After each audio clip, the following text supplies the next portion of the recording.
Bonjour à tous, bonjour à tous. Alors, en souhaitant que le Seigneur vous a béni en cette semaine et que vous allez bien, j'espère aussi, encore une fois, que vous avez pris du temps pour lire votre Bible, là, aujourd'hui, cette semaine, c'est-à-dire lire la parole de Dieu afin d'être bien nourri, enseigné, consolé par le Seigneur et ses paroles. Le Seigneur veut votre bien. Il nous faut espérer en lui et apprendre à le servir humblement par l'aide de son esprit. On va prier et regarder encore les dons du Saint-Esprit. Donc, Père, on veut te remercier qu'on peut regarder tes paroles. S'il te plaît, aide-moi par ton esprit maintenant pour ce travail, pour partager tes paroles. Excusez. On demande que tu puisses aider pour être simple et clair et montrer tes vérités. Aide les gens, que ton esprit les enseigne, les instruise et les aide dans leur vie présentement. Bénis cette étude. On veut demander ceci pour que tu sois glorifié et par le nom de Jésus-Christ. Amen. Amen. Alors, nous continuons à parler concernant les dons du Saint-Esprit. Donc, si vous avez la feuille avec vous concernant les notes, nous pouvons parler peut-être présentement du 8e et 9e don. Alors, situé dans la Bible, 1 Corinthiens, chapitre 12, et le verset 10, on a vu plusieurs dons, et nous parlons maintenant à la fin du verset 10, il y a la diversité des langues et un autre a le don d'interpréter les langues. Donc, le don de parler des langues étrangères à celui qui parle et le don d'interpréter les langues. Si tu me permets, nous allons reparler dans les études à venir de ces deux dons-là. Et là, ici, présentement, peut-être que tu te poses un peu une question parce que beaucoup des dons qui sont mentionnés en 1 Corinthiens chapitre 12, comme on a vu le don d'avoir la parole de sagesse ou la parole de science, les opérations des miracles, la prophétie, le don de guérir, plusieurs dons ne sont plus vraiment comme en service présentement. Donc, peut-être tu te poses la question, comme j'ai mis sur les notes, est-ce que tous les dons ont cessé? La réponse, elle est non. Seulement certains dons. Plusieurs dons sont encore en service et très utiles pour nos églises. Et nous voulons parler un peu de cela aujourd'hui. Alors, si tu regardes avec moi en 1 Corinthiens chapitre 12 et le verset 28, s'il te plaît, petit instant.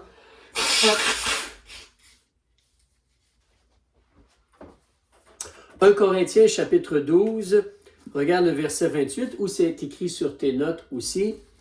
Donc, et Dieu a établi dans l'Église, premièrement, les apôtres, secondement, les prophètes, en troisième lieu, les docteurs, comme les pasteurs, ceux qui enseignent. Ensuite, ceux qui opèrent des miracles, puis ceux qui ont les dons de guérir, de secourir, de gouverner, de parler diverses langues. Concentrons-nous présentement, je l'ai souligné, le don de secourir. Le don de secourir. Peut-être nous pouvons considérer ça, c'est comme le dixième don, que nous regardons présentement ensemble. Comment secourir? Quand la Bible nous parle du don de secourir, de quoi parle-t-elle? Premièrement, on peut réaliser, comme tu vois sur tes notes, on peut secourir par la prière, en nous appliquant nous-mêmes à la prière. Ici, en 2 Corinthiens chapitre 1, verset 11, sur ta feuille, on te mentionne étant aussi aidé par vous et par vos prières pour nous, afin que plusieurs personnes nous ayant fait obtenir cette faveur, plusieurs aussi en rendent grâce pour nous. Donc, aider par les prières. pour justement avoir une faveur ou être secouru, être aidé. Alors nous pouvons prier et demander à Dieu de nous soutenir, de nous aider, de nous délivrer dans nos situations, dans nos épreuves, dans nos obstacles, dans nos problèmes. Alors la prière peut aider pour justement libérer, délivrer, secourir les gens. En deuxième mention, on mentionne aussi par les finances. Acte 11, verset 29. Les disciples résolurent d'envoyer chacun selon son pouvoir un secours aux frères qui demeuraient en Judée. Alors les gens d'un autre endroit ont pensé à aider les gens en Judée qui avaient besoin d'aide et ils ont donc envoyé pour les secourir, les aider. Alors financièrement, si on voit le besoin, on essaie d'aider, on essaie de voir ce que nous on peut faire pour secourir, pour aider quelqu'un. Un frère ou une sœur dans le besoin, quelqu'un qui a Christ comme son sauveur personnel. En troisième lieu, tu peux regarder 1 Timothée chapitre 5 verset 10. Ici, on te parle des dames ou des dames âgées. On te dit qu'elle est le témoignage de ses bonnes œuvres, celui d'avoir élevé ses enfants, d'avoir exercé l'hospitalité, lavé les pieds des saints, secouru les affligés, et s'être appliqué à toutes sortes de bonnes œuvres. Ici, dans le contexte 1 Timothée chapitre 5, on parle en réalité des femmes qui sont veuves, et donc d'un certain âge. Mais tu vois, Paul, c'est comme normalement une dame, qu'est-ce qu'elle fait? Elle élève ses enfants, elle a plein de bonnes œuvres, elle élève ses enfants, elle exerce l'hospitalité, elle va laver les pieds des saints, comme recevoir chez eux les saints et laver leurs pieds quand ils entrent à la maison. Évidemment, auparavant, les routes étaient plutôt en terre ou en sable. Ici, en Amérique du Nord, la plupart de nos routes sont faites en bitume, en asphalte ou en ciment. Donc, ce n'est pas le même genre de saleté. Alors, si les gens se promènent en sandales et les routes sont plutôt boueuses ou pleines de sable ou de terre, les pieds deviennent plus sales plus rapidement.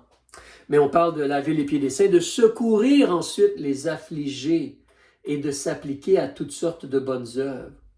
Alors c'est intéressant parce que une dame peut secourir les affligés.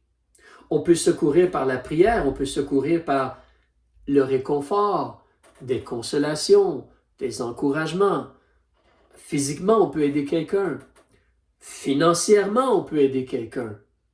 Mais on parle de secourir.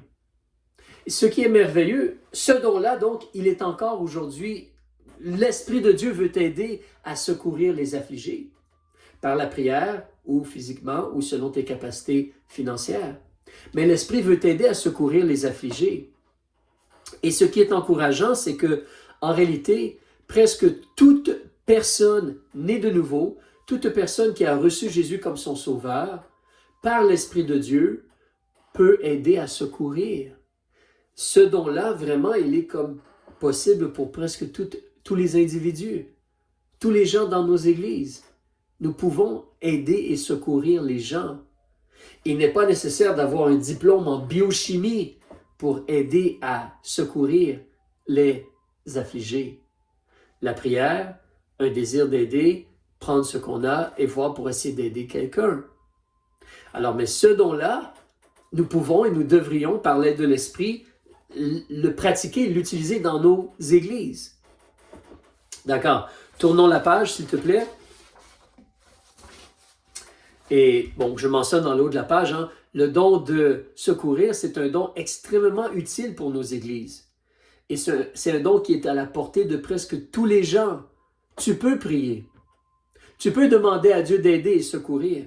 Tu peux faire ce que tu peux pour aider et secourir, physiquement ou financièrement. Parlons d'une autre chose maintenant. On va reparler un peu du don de la prophétie. Regardons de nouveau 1 Corinthiens chapitre 12, verset 28, c'est écrit. « Et Dieu a établi dans l'Église premièrement les apôtres, secondement les prophètes, En troisième lieu, les docteurs. Alors, tu vois, j'ai souligné prophète et docteur. Parce que c'est important de garder en tête, je crois l'autre fois j'en ai parlé un peu, mais il est évident de nos jours, nous n'avons plus de nouvelles révélations. Nous n'ajoutons pas des chapitres ou des phrases ou des livres à la Bible. La Bible, elle est complète. C'est un tout.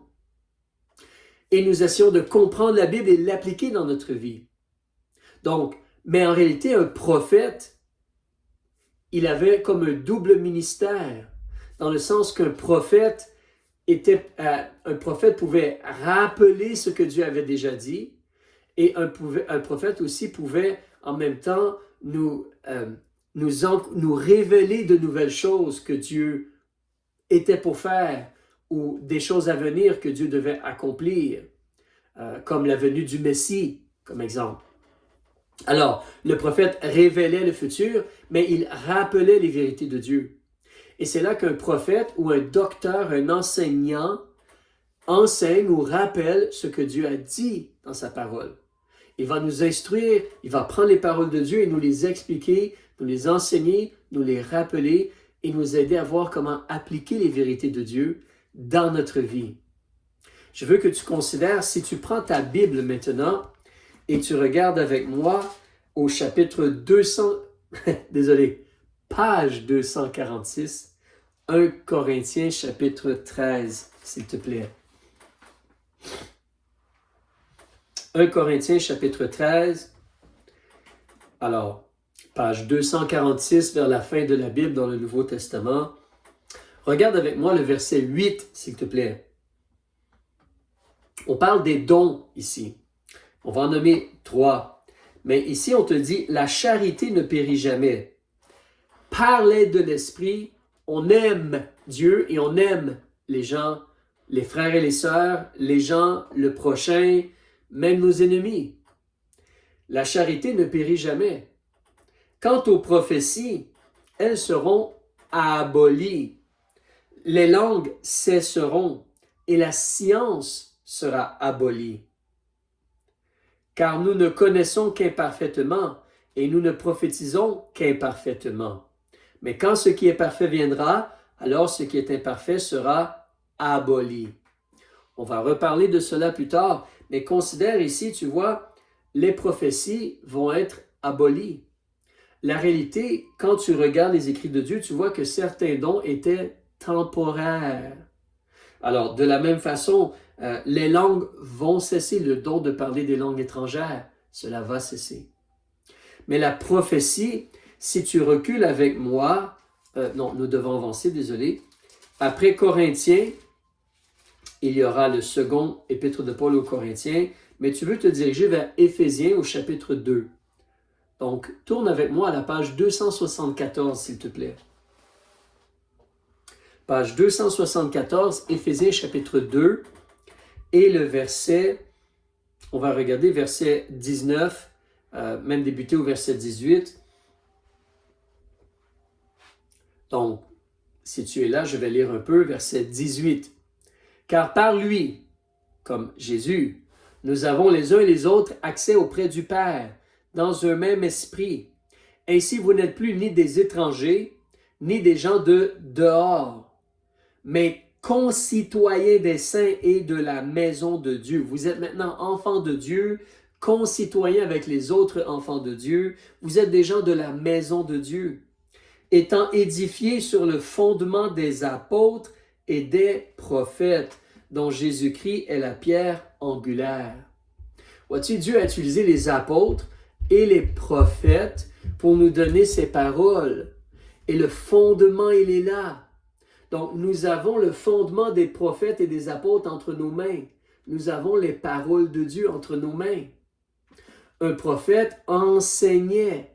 Il révélait des choses à venir, mais il enseignait et rappelait aux gens ce que Dieu demandait d'eux ou les vérités de Dieu, les vérités au sujet de la personne de Dieu, de l'amour de Dieu, de la grâce de Dieu, de la sainteté de Dieu. Regardons un autre exemple, si tu recules dans 1 Corinthiens chapitre 14, page 246, Peut-être nous aurions dû regarder ce passage-là tantôt, nous y étions déjà. 1 Corinthiens chapitre 14, s'il te plaît. Page 2, 4, 6, regarde le verset 1. Il nous dit, « Étudiez-vous à la charité, désirez aussi avec ardeur les dons spirituels, mais surtout celui de prophétiser. » Donc, s'étudier, c'est comme s'appliquer, travailler fort. Applique-toi, améliore-toi en ce qui concerne la charité. Il faut avoir plus d'amour encore, grandir et augmenter dans notre amour pour Dieu et pour les frères et les sœurs et pour tout être humain, comme je mentionnais. Donc, on désire aussi les dons spirituels, mais surtout celui de prophétiser. Pourquoi? Verset 2. « Car celui qui parle une langue inconnue. » Tu vois, si moi je me mets à parler présentement en japonais, comment cela peut être utile pour toi? Comprends-tu le japonais? Moi non.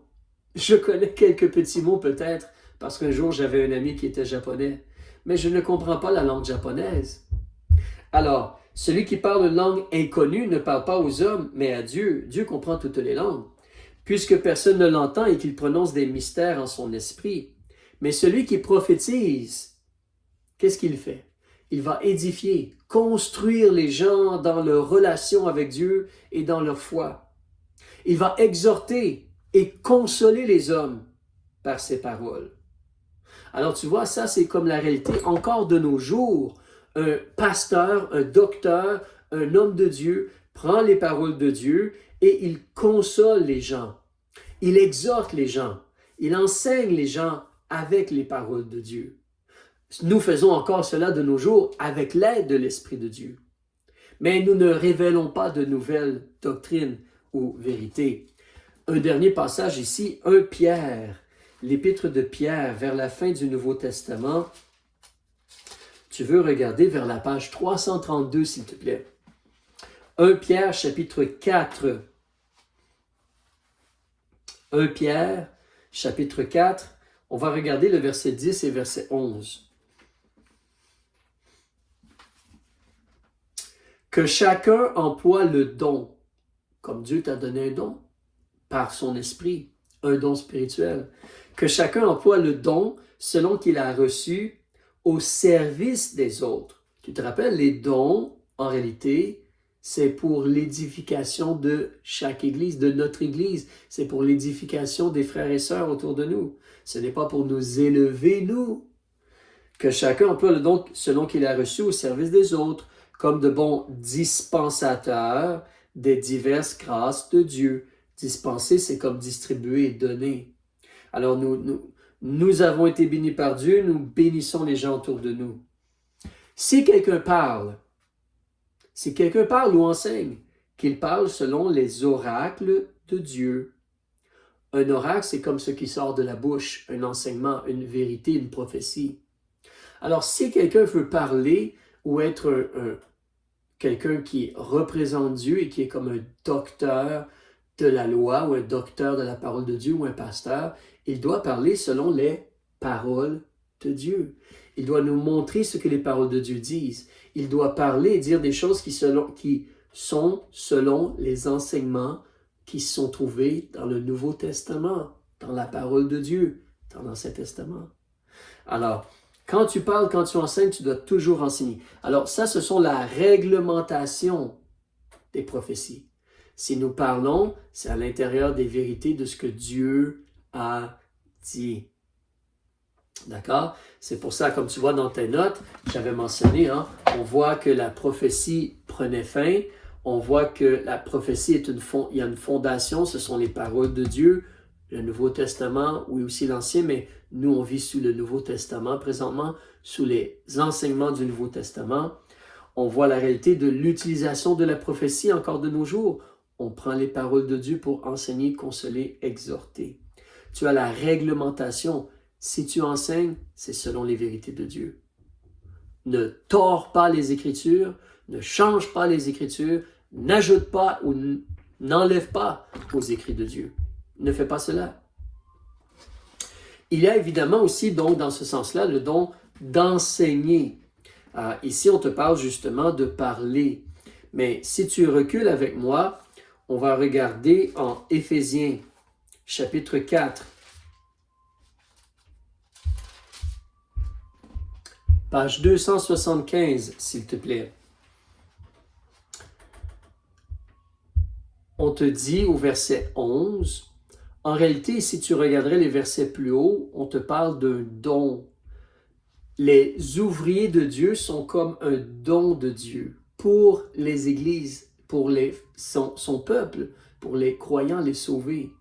Mais au verset 11, on te dit que c'est lui, comme Jésus, qui a établi les uns apôtres, les autres prophètes. Nous n'avons plus d'apôtres ou de prophètes de nos jours, mais nous avons les écrits des apôtres et des prophètes. Les autres évangélistes, ça c'est quelqu'un qui va prêcher l'évangile, prêcher le message du salut. Et les autres pasteurs et docteurs, ceux qui enseignent, ils sont là pour le perfectionnement des saints, pour l'œuvre du ministère, pour l'édification du corps de Christ, chaque Église. Donc, en réalité, Dieu a donné des gens qui peuvent enseigner pour aider à perfectionner les chrétiens. Tu te rappelles tantôt en 1 Corinthiens chapitre 12, verset 28, on parlait justement des docteurs, les gens qui peuvent enseigner. Recule présentement avec moi dans Romains chapitre 12. Alors, recule un peu et tu veux la page 226, s'il te plaît. Page 226. Donc, tous les gens peuvent aider à secourir, le don de secourir par l'aide de l'Esprit de Dieu. Certains sont appelés à enseigner.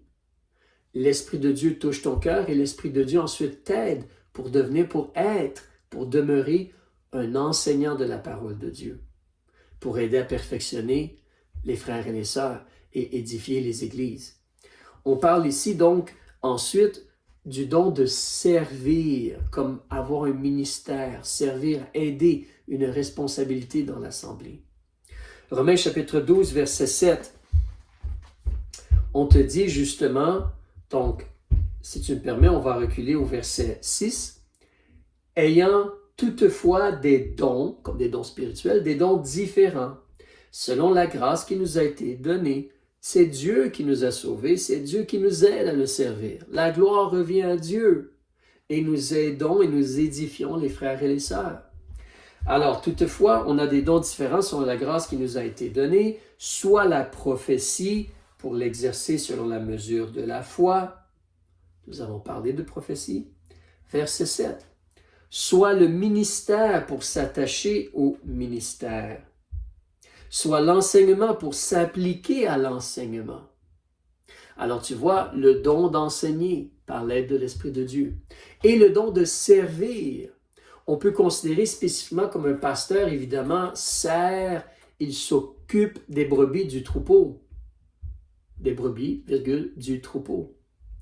Oui, des fois, même les gens qui ne sont pas pasteurs vont prendre une responsabilité et servir dans l'Église pour enseigner l'école du dimanche, pour aider avec la musique, et ainsi de suite. Mais si on a une responsabilité, un ministère, par l'aide de l'Esprit de Dieu, on sert, on aide. Oui, d'une certaine façon, toute personne qui est sauvée devrait essayer de servir par l'aide de l'Esprit de Dieu, de servir dans son Église. Mais si on a un ministère, on s'applique et on fait bien le ministère qu'on a par l'aide de l'Esprit de Dieu. Regardons un autre don. Ici, en Romains chapitre 12, à la fin du verset 7, encore là, quelque chose qui est à la portée de tous, de toi et moi. Alors, il te dit, soit l'exhortation pour exhorter. C'est la dernière phrase ou les derniers mots du verset 7. On avait vu en l'enseignement pour s'appliquer à l'enseignement, point virgule, soit l'exhortation pour exhorter. Exhorter, c'est comme encourager. C'est comme quelqu'un qui voit que tu fais quelque chose, puis il est là, puis vas-y, continue, c'est bien que le Seigneur t'aide, on apprécie ce que tu fais, on encourage, on exhorte. Hein.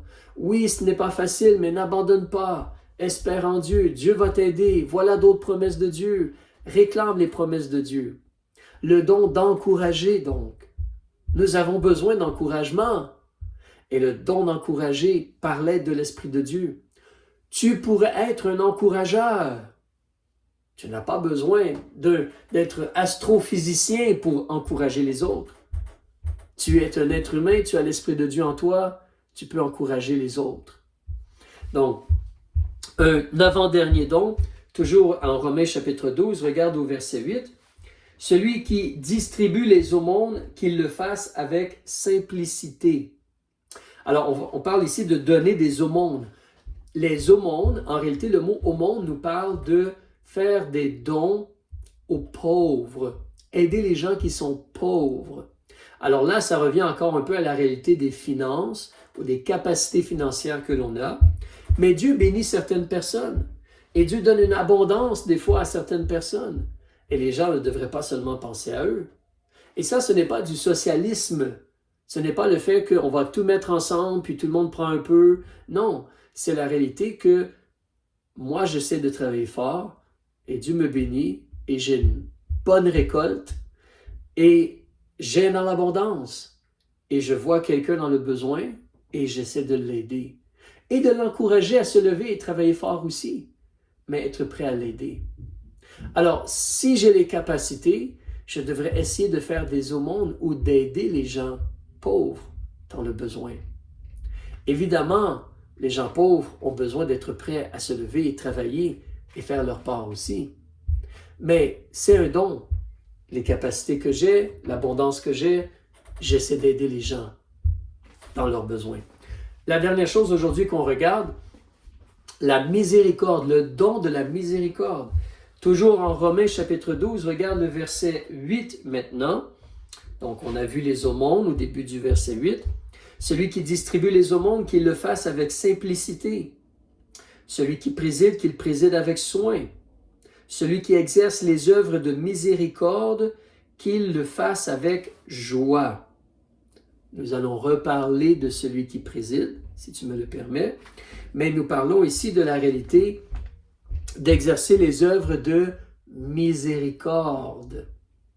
Alors là encore, c'est moi je suis là, j'ai l'Esprit de Dieu, j'ai reçu Jésus comme mon sauveur, j'ai l'Esprit de Dieu en moi, et je regarde autour de moi, et je vois les gens et leur situation.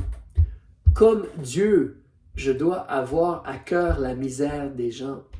Miséricordieux, avoir à cœur la misère des gens comme Dieu.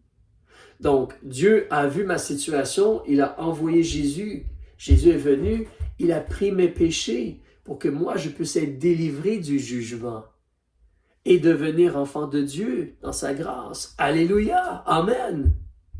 Et donc, moi aussi, je dois avoir un cœur de miséricorde pour voir la situation et être prêt à me donner ou à agir ou à aider ou à prier, à intervenir, à intercéder. Donc, la réalité que, justement, je veux exercer des œuvres de miséricorde. Ça peut être financier, ça peut être physique, ça peut être dans la prière, donc comme spirituel, ou être prêt à pardonner quelqu'un qui est faible dans la foi. Mais des œuvres de miséricorde, nous avons besoin d'avoir cela. Donc, voici encore quelque chose que presque toute personne qui est enfant de Dieu peut, par l'aide de Dieu, pratiquer la miséricorde envers les frères et les sœurs ou les gens autour de lui. Mais tu vois, ça, ce sont des dons. Rappelle-toi au verset 6 du chapitre 12. Ayant toutefois des dons différents. C'est comme mon corps a des membres différents, mais ils sont tous utiles. Et certainement, donc, ce sont des choses que nous pouvons faire. Alors oui, certains dons ont cessé. Il n'y a plus de révélation de prophétique de nos jours. Il n'y a plus de paroles de sagesse nouvelle ou paroles de science nouvelle dans ce sens-là. Et les autres dons, comme on mentionnait, le don de guérir ou le don de faire les opérations des miracles, ces choses-là, il n'y a pas quelqu'un qui a ces dons-là aujourd'hui. Mais il y a plusieurs dons que nous pouvons avoir et utiliser pour bénir, servir et voir des gens être sauvés et des gens grandir dans la foi et des églises être établies. Alors, on peut parler du don de secourir, comme on disait aujourd'hui. On peut parler évidemment aussi du don de, comme pour enseigner les paroles de Dieu. servir comme un ministère, exhorter, donner les aumônes, la miséricorde. Tu vois, en conclusion, ce que je te mentionne sur la feuille, dans les notes, en conclusion, recherche les dons les meilleurs. Alors, comme on a vu tantôt, la prophétie ou l'enseignement de la parole de Dieu est une des meilleures choses. C'est pourquoi applique-toi à vraiment lire les paroles de Dieu. Humblement, avant de lire, remercie Dieu pour ses paroles et demande-lui de t'instruire, de t'enseigner, pas pour accumuler de l'information et que ta tête devienne énorme comme un ballon gonflé d'air chaud, mais plutôt comprendre les paroles de Dieu pour les appliquer dans ta vie et aider les frères et les sœurs et les gens autour de toi à appliquer les paroles de Dieu dans ta vie. Mais être capable d'enseigner les paroles de Dieu, ce n'est pas pour tous, mais essaie de comprendre, d'étudier, de lire les paroles de Dieu. Et nous pouvons consoler, nous pouvons, ou exhorter, excuse-moi, nous pouvons avoir de la miséricorde, nous pouvons secourir, nous pouvons aider. Nous devrions rechercher justement comme ces dons-là pour nous, pour notre bénédiction, la bénédiction des gens autour de nous, de notre Église, ainsi de suite. Ça, c'est disponible pour toi et moi maintenant, aujourd'hui. Les paroles de Dieu nous encouragent vers cela. Alors, que le Seigneur te bénisse, mais là, tu as cette information-ci. Demande à Dieu de t'aider à l'appliquer dans ta vie. Ce n'est pas juste de connaître, c'est de mettre en pratique aussi. Que le Seigneur vous bénisse. Seigneur, aide-nous pour mettre en pratique ce que nous venons d'apprendre ou de se faire appeler. Amen. Au revoir.